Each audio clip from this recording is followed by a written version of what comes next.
Would you ever own a human being?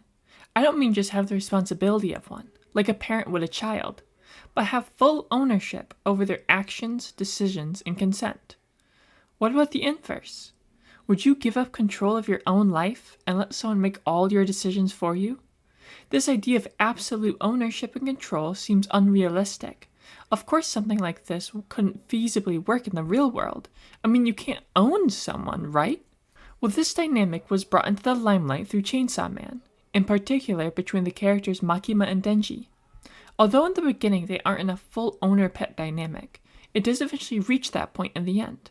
With the popularity of Chainsaw Man, it put the idea of being a dog for women into the brains of many. This is because of the almost romanticized and escapist mindset of this office siren lady coming down, calling you a good pet, and saving you from all harm like an angel from the heavens. I mean, what anime fan wouldn't fall for that? Yet, with all the barking, memes, and self-inserting, Fujimoto uses the pair masterfully to show why someone would want to be owned, or why someone would want that control over someone else. To understand what each character represents, we first need to discuss the context of how this dynamic started. Denji believes he is lesser than everyone. He doesn't deserve the happiness that everyone else deserves because of his own self-deprecation through trauma. So he gets by living at the minimum, just happy that he's barely living because that's more than someone like him should deserve. Then the savior Makima appears, who comes down and rescues Denji. Rescuing in this case, meaning having him rely on her for various necessities that he never experienced before, like good breakfasts, a place to live, friends to have fun with, but most importantly, a reason to fight. That reason being her. Through this dynamic, Denji behaves because of this alluring sexual promises of being Makima's good boy. Their whole relationship hinges on the idea that if Denji kills the gun devil, he can ask of any one thing of Makima, even sex, implying how their dynamic is purely transactional, not mutual. In Denji's case, it makes sense to want to be owned. Ownership is less about being controlled and more about losing control. With less control over your life, there are less responsibilities, decisions, and options. Choices cause stress. If you mess up, it's your own fault.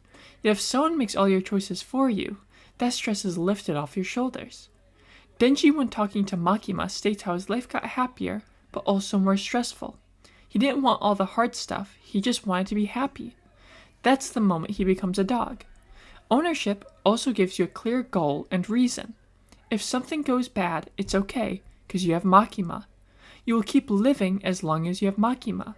Every day you get a new goal if Makima tells you to do something. You don't have to search for purpose. You simply just have to be.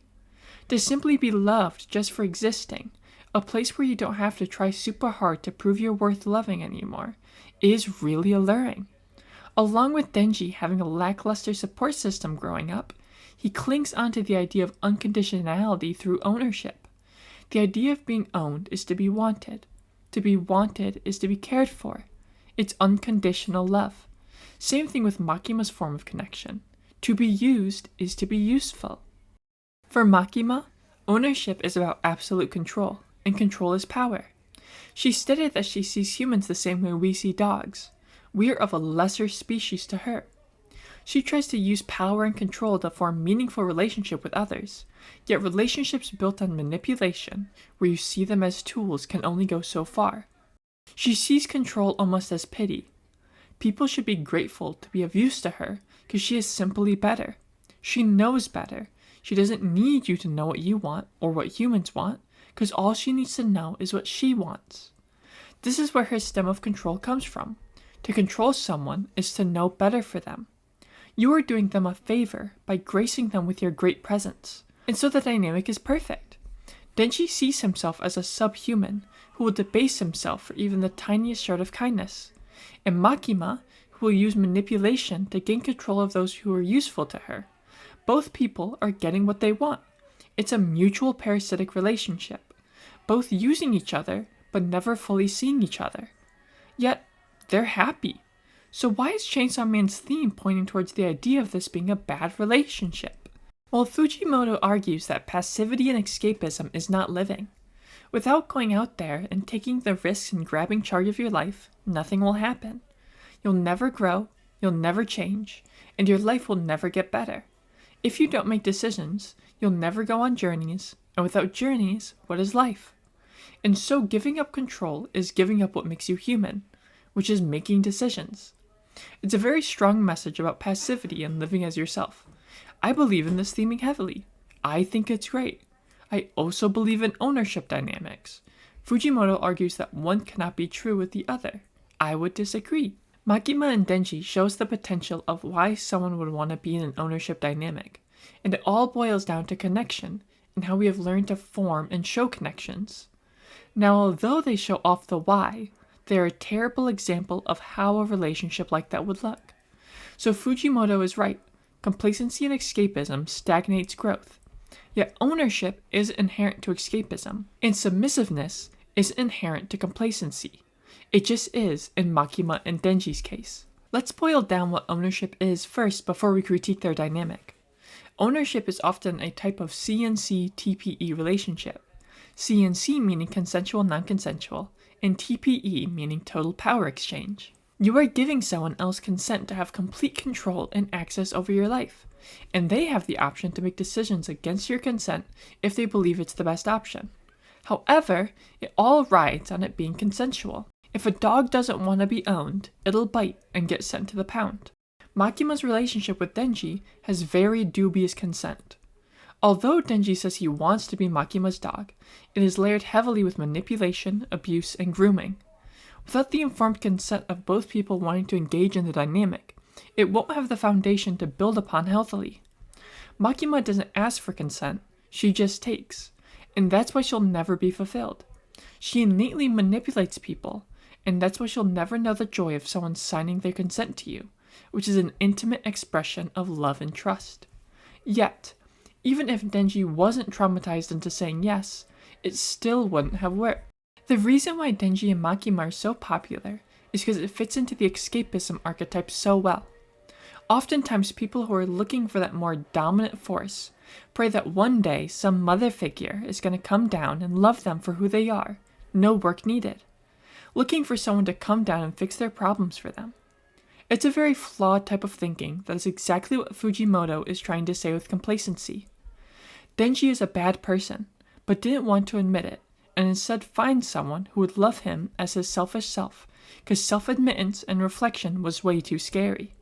He romanticized Makima as the savior, so he didn't have to grow. He was using her to make himself better, yet said it was selflessness to make himself feel better.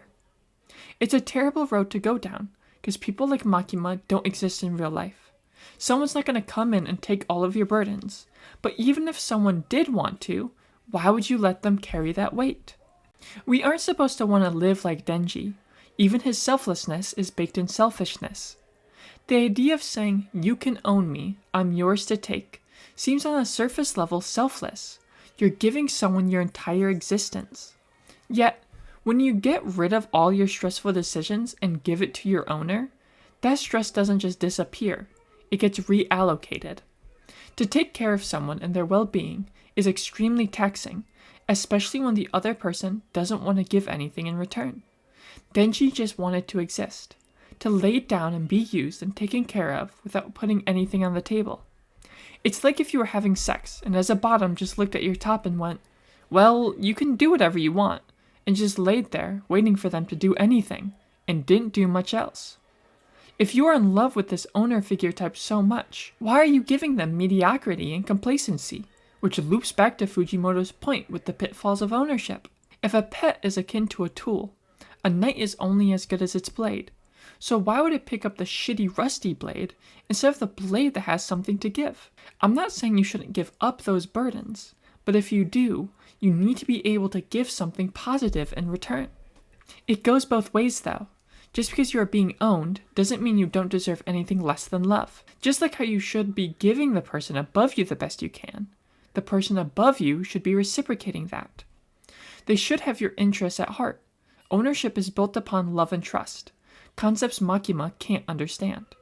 Why would you settle for someone that sees you as something you aren't? Just a canvas for them to project onto.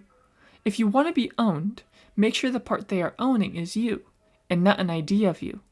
An object that has no value, or does not perceive itself as valuable isn't going to attract a lot of buyers. A rich object needs to be treated precisely, and that's what you deserve.